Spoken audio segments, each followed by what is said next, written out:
My name is Pat Bosco.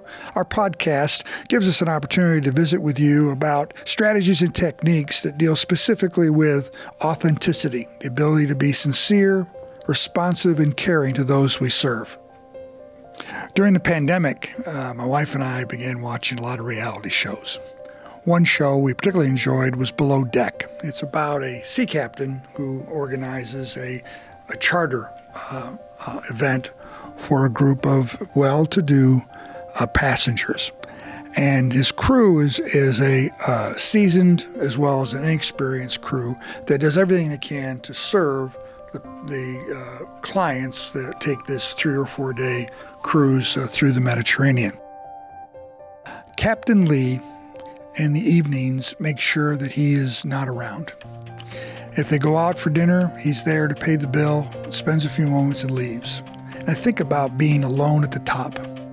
The Captain Lee recognizes that crew members need to form a group, they need to have open communication, and he recognizes that as part of bringing a group together and managing the group. To be visible, to be accessible, but to have distance.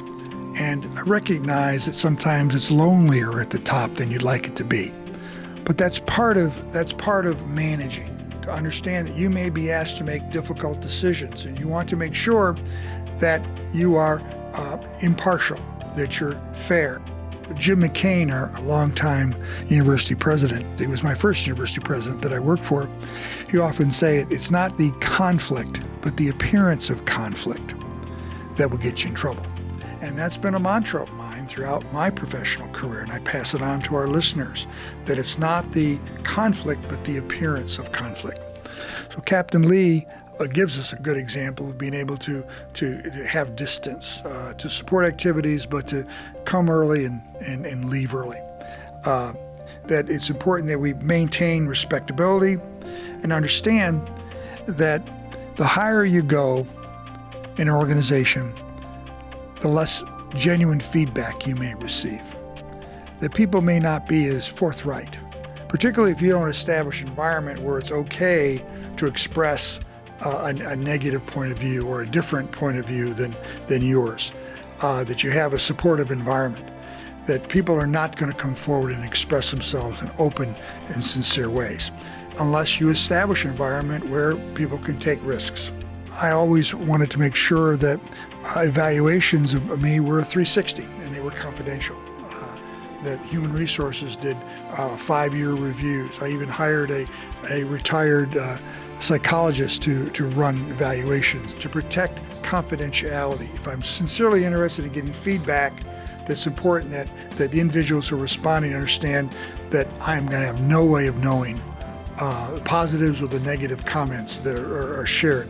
That 360 evaluations are critically important as higher you go in an organization. If you want genuine feedback, honor and respect confidentiality. Have some volunteer activities that are outside of work.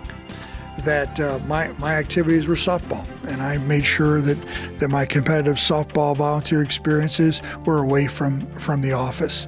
That was my way of venting, to be able to do something totally different. And I felt that was an opportunity for me to relieve stress. And as I got promoted higher into an organization, it became a godsend for me to have that volunteer experience away from the office, away from the stresses of the day-to-day stuff, and away from the people who report to me and that I report to. It's important that as you go higher in an organization, that you identify mentors, individuals that give you an opportunity to share opportunities to make a difference. I think we all need that. Some organizations formally identify mentors to help relieve stress or to bounce ideas off of or to talk about career choices. The higher up in an organization you go, the fewer individuals you have to do that with. So look for those individuals. Is it lonely at the top? Well, we aspire to make a difference, and as we look to paint our canvas in the most sincere, authentic way we possibly can, to recognize that things change once you become a person that is leading others, that it's important to be accessible, but also be cognizant of the perception of conflict and maintaining your distance in a meaningful, sincere way.